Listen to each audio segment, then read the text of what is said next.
Board की तैयारियां, ICSE board, CBSE board और यूपी बोर्ड, इन तीनों बोर्ड्स को लेकर बच्चे कैसे तैयारियां करें, क्या उनको जानकारियां होनी चाहिए और क्या टिप्स हैं, इन सब चीज़ों के बारे में सिटी हलचल का खास कार्यक्रम एडू हलचल 10th क्लास की, क्योंकि यहाँ पर आईसीएसई बोर्ड में हमारे सामने 3 सब्जेक्ट्स हैं, एक फिजिक्स, केमिस्ट्री और बायो। शुरुआत केमिस्ट्री से कर रहे हैं क्योंकि केमिस्ट्री को लेकर बच्चों के मन में बहुत डाउट रहते हैं।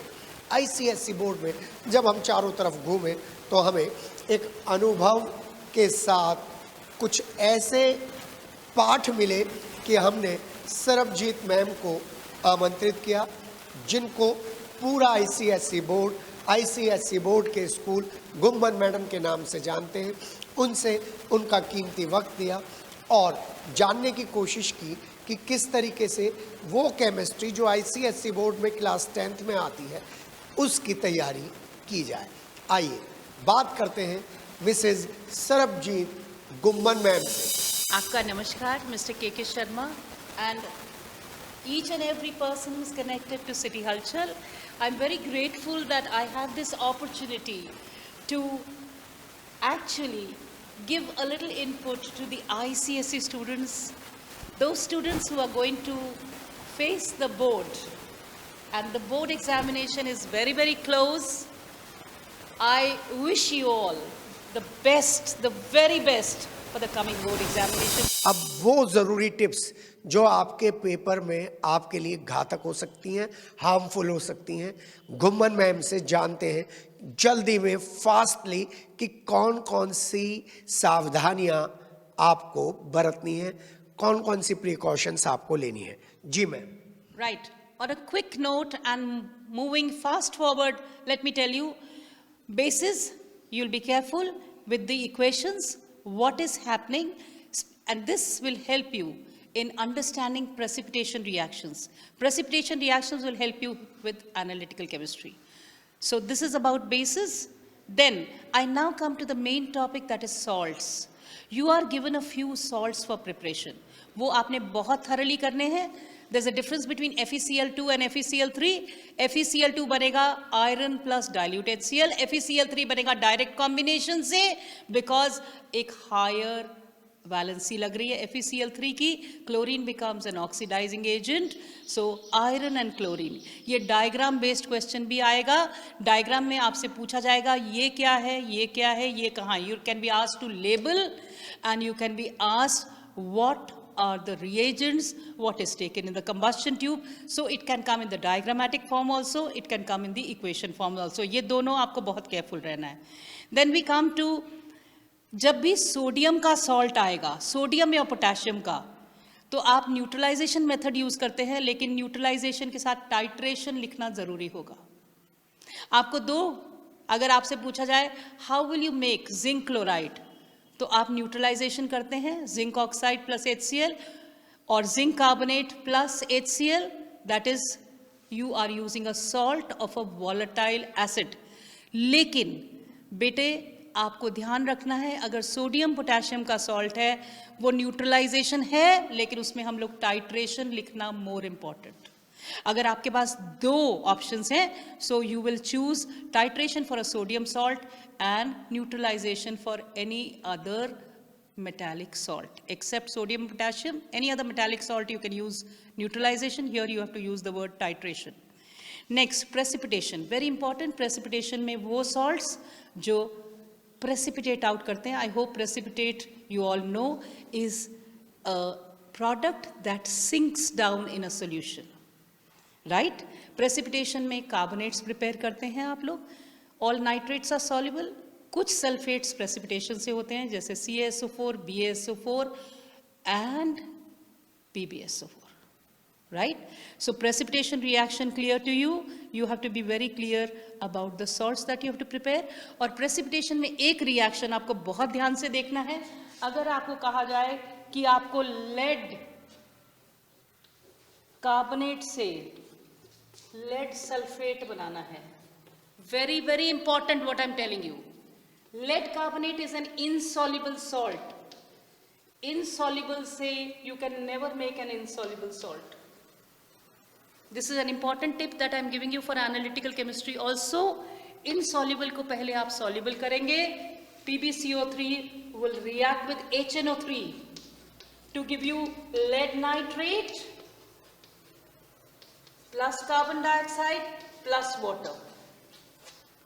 Right? Please be careful. This will now react with H2SO4 to give you lead sulfate. Please be careful of this. Always lead salts, lead chloride and lead sulfates will be prepared in 2 steps. Madam ये analytical chemistry बता रही है? No, this is salt preparation and this will be used in practical chemistry also and in analytical also. So I will not have to repeat it. Hydrocarbons को लेकर क्या है madam? Hydrocarbons is a very, very new topic, only introduced in class 10. You need a thorough study of that. आपका nomenclature बहुत clear होना चाहिए. How do you name the compounds? On the basis of rules. अगर आपके IUPAC naming system आपका ठीक है, you will never go wrong. उसके बाद आपको equation learn करनी, alkanes, alkenes, alkynes, alcohols, acids की आसान हो जाएंगी. Please focus on the nomenclature. And then when you come to learning the compounds, please remember, if you know one member of the homologous series, understanding the other members becomes easy. उनका method of preparation same है, उनकी chemical properties same है. Physical properties फर्क आती हैं क्योंकि weight बढ़ता है. लेकिन chemical properties same हो जाती है. If you've learnt methane, then ethane becomes easier to understand. एक topic है आपके पास. Alkenes में you're only learning ethene.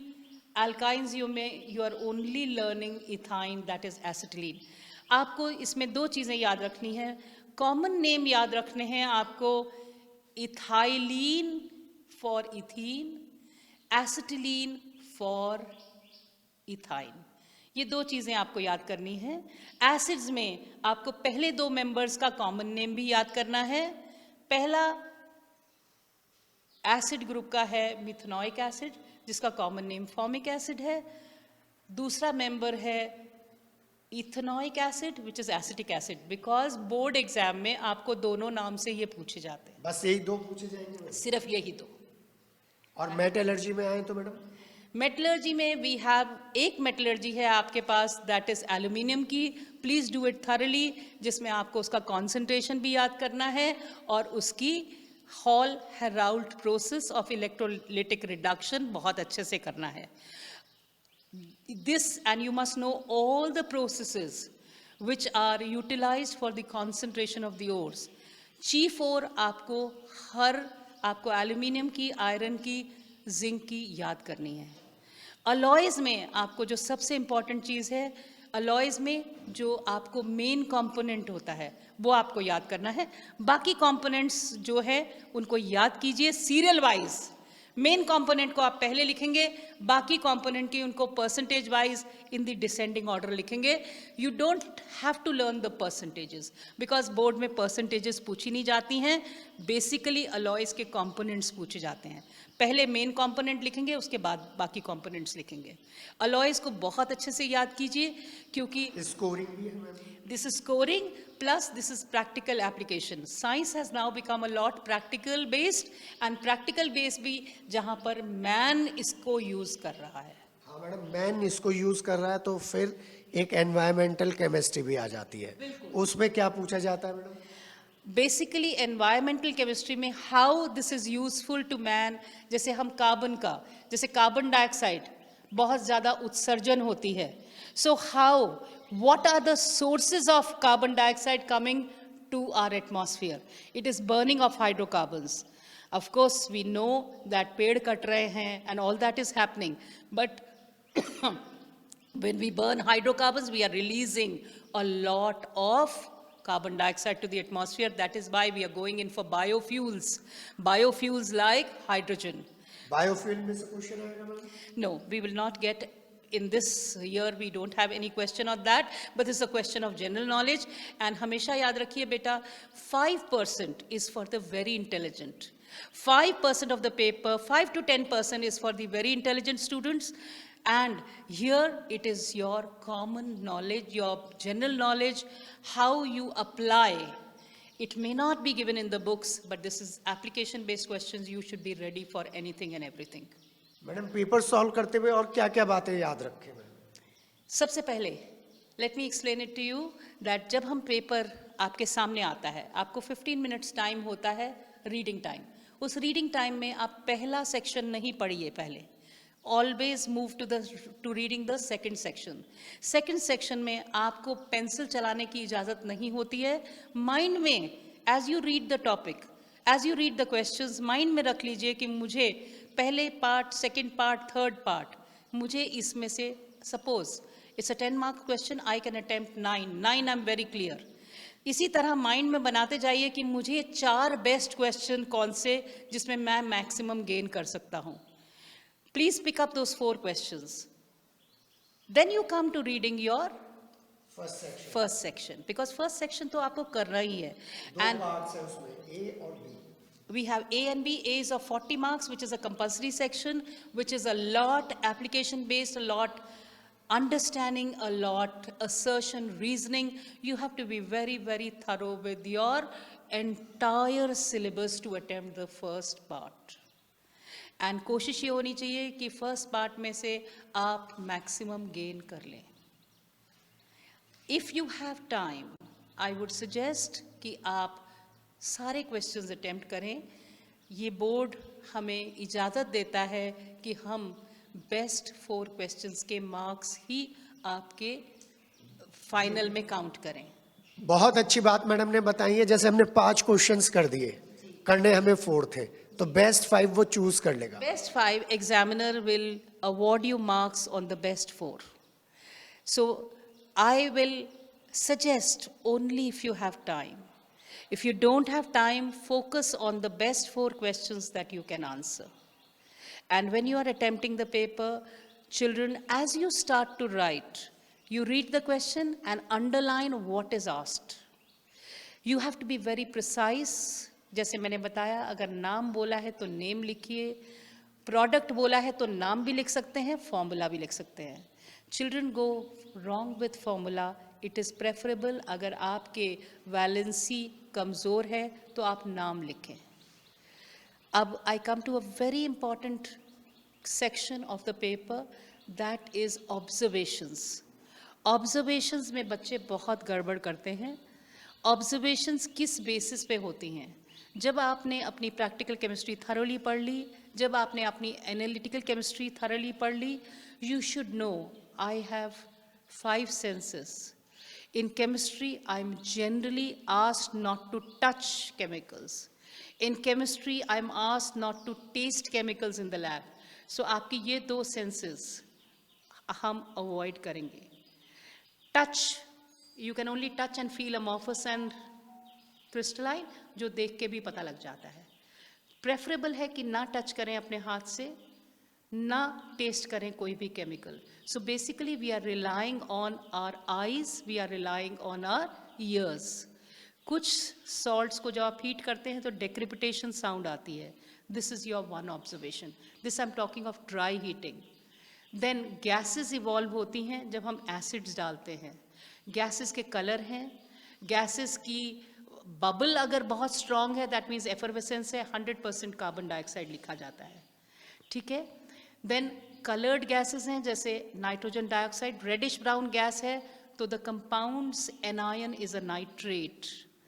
अगर आपकी एफरवेसेंस वाली गैस है तो the compound will have the anion carbonate और बाइकार्बोनेट. इस बात का ख्याल रखें कि ऑब्जर्वेशन पे कितने मार्क्स का आता है? We generally have a question for 5 to 8 marks, जिसमें फर्स्ट और सेकंड, समटाइम्स इवन 10 to 15. 10 तो पक्का है, 10 नंबर का तो कहीं ना कहीं पूरे पेपर में आपको ऑब्जर्वेशन प्रैक्टिकल केमिस्ट्री और एनालिटिकल में से आता है.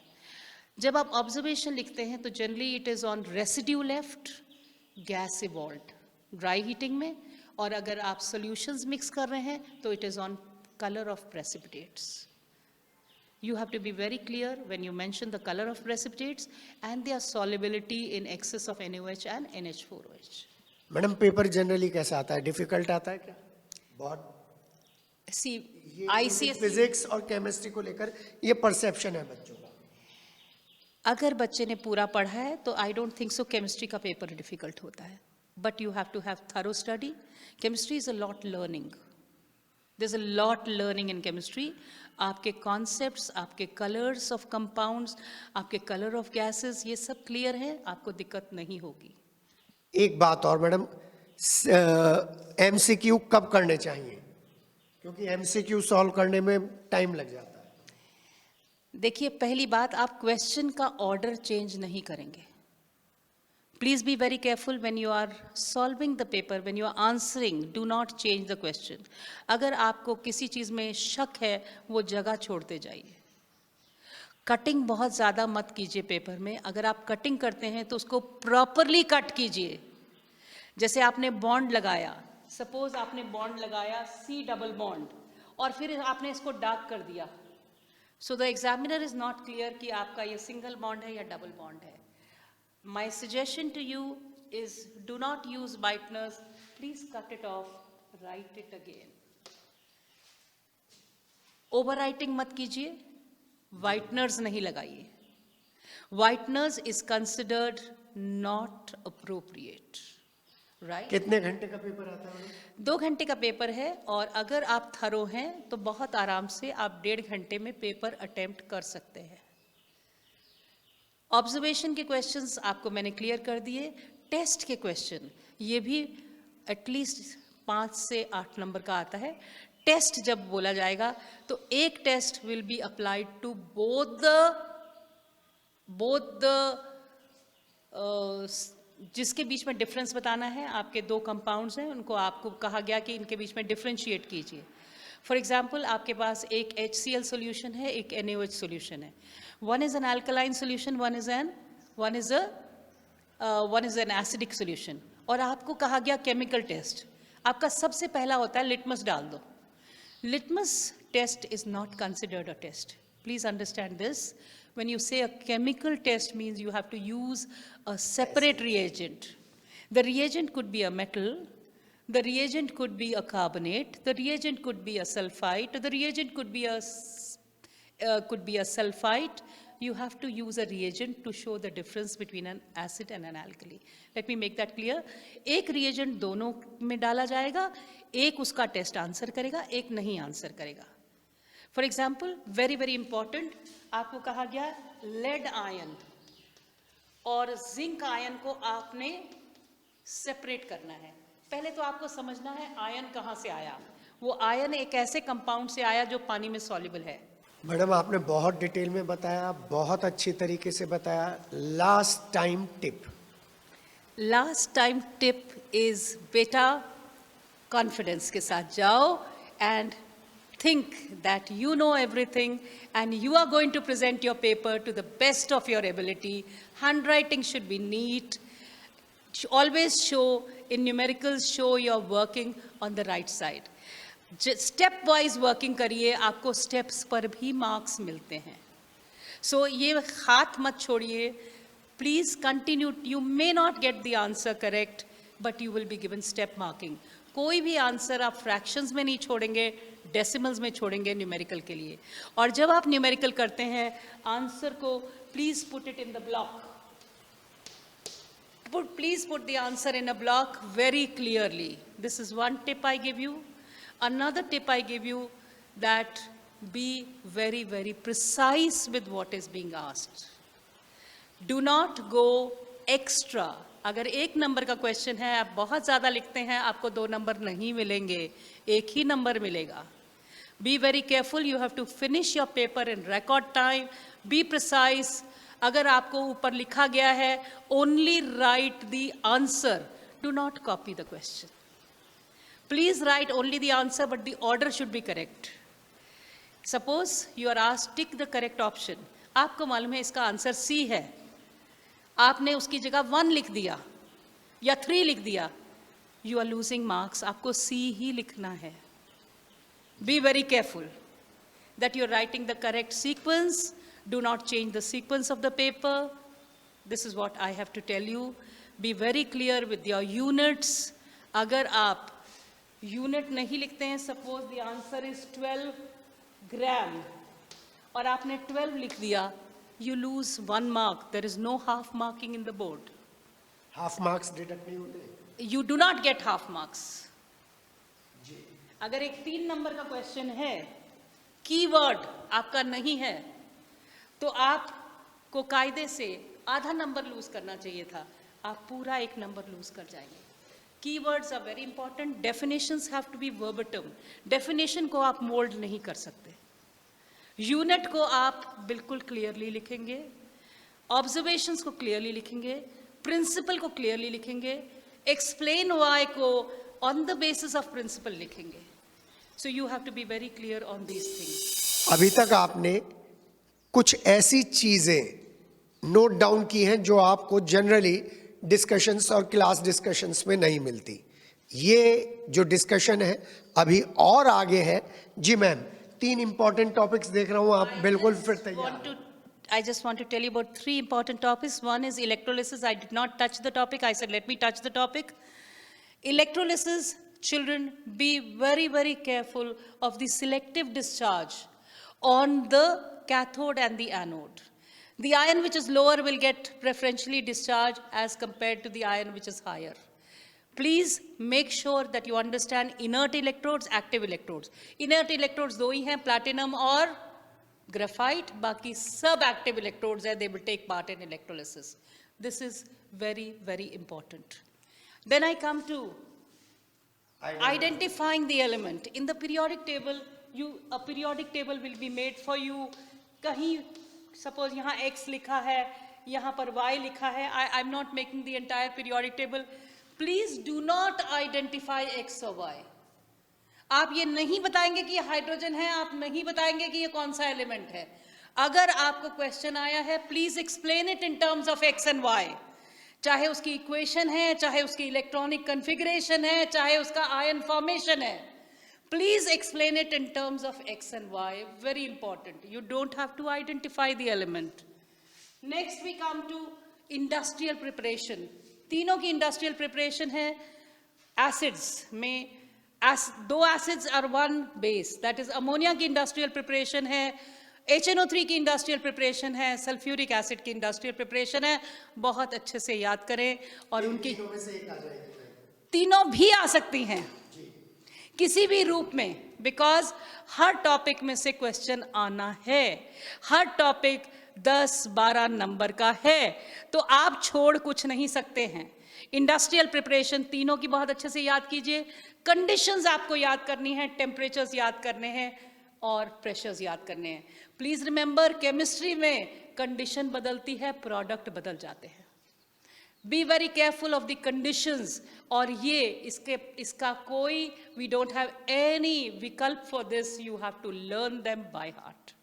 Thank you very much, dear children. It was a treat to bring this edition with City Halchal. And may God bless you. May you do very well. And best of luck from Mrs. Ghumman, from a teacher who taught with passion in Sophia Girls' School, Meerut, Kant, for 34 years, the school that I am grateful to. The sisters who have been my mentors. Thank you very much, Mr. K.K. Sharma and his team, for having me on board. God bless you. आज हमारे साथ Sarvjeet ma'am थी और आज का दिन मेरे लिए बहुत विशेष है, क्योंकि आज फिर केमिस्ट्री को एक अलग ढंग से देखने का और सीखने का मौका मिला है. चलते चलते 2-4 बातें आपसे और शेयर करनी है. सब कुछ मैडम ने बता दिया है, लेकिन साथ ही साथ मैम की बताई हुई हर बात को आपको अपने काम में उतारना है. इसके लिए बैलेंस करते वक्त इक्वेशन को मैडम के टिप्स से याद रखने हैं. इंडस्ट्रियल प्रिपरेशन में मैम ने जो बताया है वो याद रखना है. IUPAC नेम में जो मैम ने बताया है वो याद रखना है. और आयन और चार्जेस के बारे में इतनी डिटेल में बताया गया है, वो बताया है. डॉट और क्रॉस प्रेजेंटेशन को कहाँ पर यूज़ करना है, कैसे यूज़ करना है, ये आपको बताना है. और फिर लेबलिंग बहुत ज़रूरी है. आपको केमिस्ट्री के पेपर के लिए बहुत बहुत शुभकामनाएं. एडू हलचल का ये एक छोटा सा प्रयास है जो आपको केमिस्ट्री के लिए कॉन्फिडेंस देगा. Ma'am, thank you. Thank you, sir. Thank you for having me. अपने सहयोगी संजय के साथ के इजाजत लेते हैं अगले एपिसोड के लिए।